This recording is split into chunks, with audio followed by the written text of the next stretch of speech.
And welcome to Vinayak kitchen. આજે આપણે આખા રીંગણાનું ગળા રીંગણાનું શાક બનાવવા જઈ રહ્યા છીએ। તો ચલો રેસીપી જોઈ લઈએ, ચલો બનાવી લઈએ। રીત જોઈ લઈએ આપણે। જેના માટે મેં નાના નાના ફ્રેશ એકદમ તાજા રીંગણા છે એ લીધા છે। આપણે આવી રીતે આખા રીંગણા ભરતા એ રીતે કટ મારી દઈશું।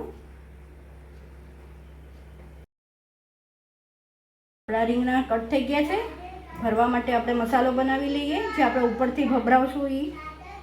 તો આપણે મિક્સિંગ માટે એક બાઉલ લઈ લઈશું, જેમાં આપણે 1/4 કપ ચણાનો લોટ લઈશું, સાથે 25 થી 20 કળી લસણ હતી, એમાં મેં 1 ટેબલસ્પૂન લાલ મરચું પાવડર નાખ્યું છે એ એડ કરશું। સાથે સામે એટલો જ ગોળ એડ કરશું।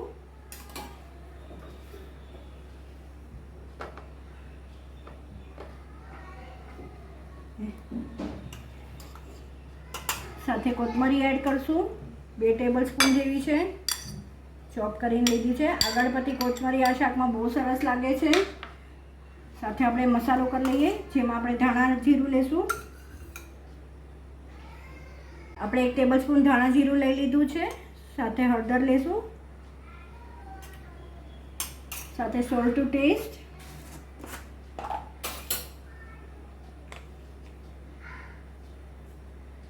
અત્યારે આપણે 1 ટીસ્પૂન લીધું છે। સાથે ઓઇલ એડ કરી દઈશું।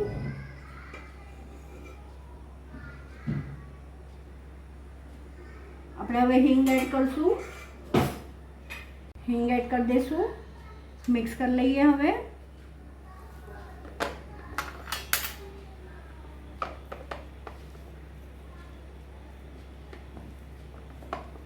તો આપણો મસાલો રેડી છે। તો ચલો બનાવી લઈએ ફટાફટ।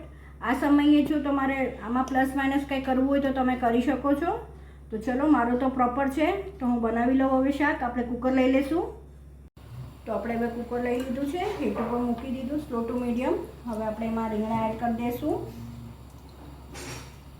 આપણે તેલ એડ પહેલાં નથી કરવાનું।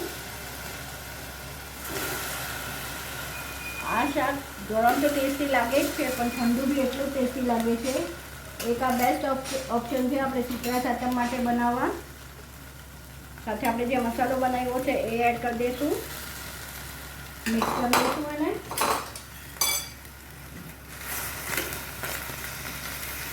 તો આપણું પ્રોપર બધા જ રીંગણા કોટ થઈ ગયા છે, તમે જોઈ શકો છો। આમાં થોડીક સ્પીડ રાખવાની, જેથી કરીને નીચે ચોટે નહીં। હવે આપણે એમાં 1 ગ્લાસ ગરમ પાણી છે એ એડ કરશું।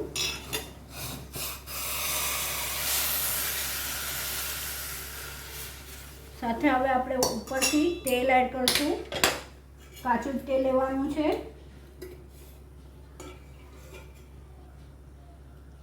આમાં તેલ થોડુંક આગળ પડતું સારું લાગે છે, તો આપણે 2 એડ કરશું। તો આપણે ઉકળી રહ્યું છે, તમે જોઈ શકો છો શાક। તો બસ આ સમયે લીડ બંધ કરી દઈશું એનું, અને 2 વિસલ વગાડી લેશું।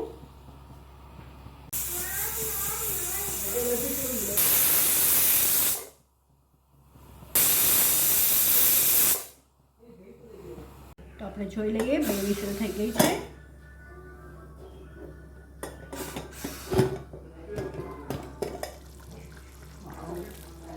બહુ સરસ બન્યું છે શાક, તમે જોઈ શકો છો। તેલ પણ ઉપર આવી ગયું છે, નીચે જરા પણ બેઠું બી નથી શાક।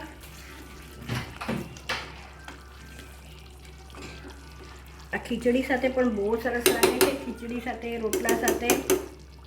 તો મારું શાક બની ગયું છે, તો ચલો સર્વ કરી દઈએ। આપણે પહેલાં થોડી કોથમરી એડ કરી દઈશું। તો ચલો સર્વ કરી દઈએ હવે। તો સર્વ થઈને રેડી છે મારા ગળા રીંગણાનું આખા રીંગણાનું શાક, જે મેં બનાવ્યું છે એ બહુ ટેસ્ટી બન્યું છે। તો બસ આવીને આવી જ નવીન રેસીપી સાથે આપણે ફરીથી મળતા રહીશું। Till then by, take care.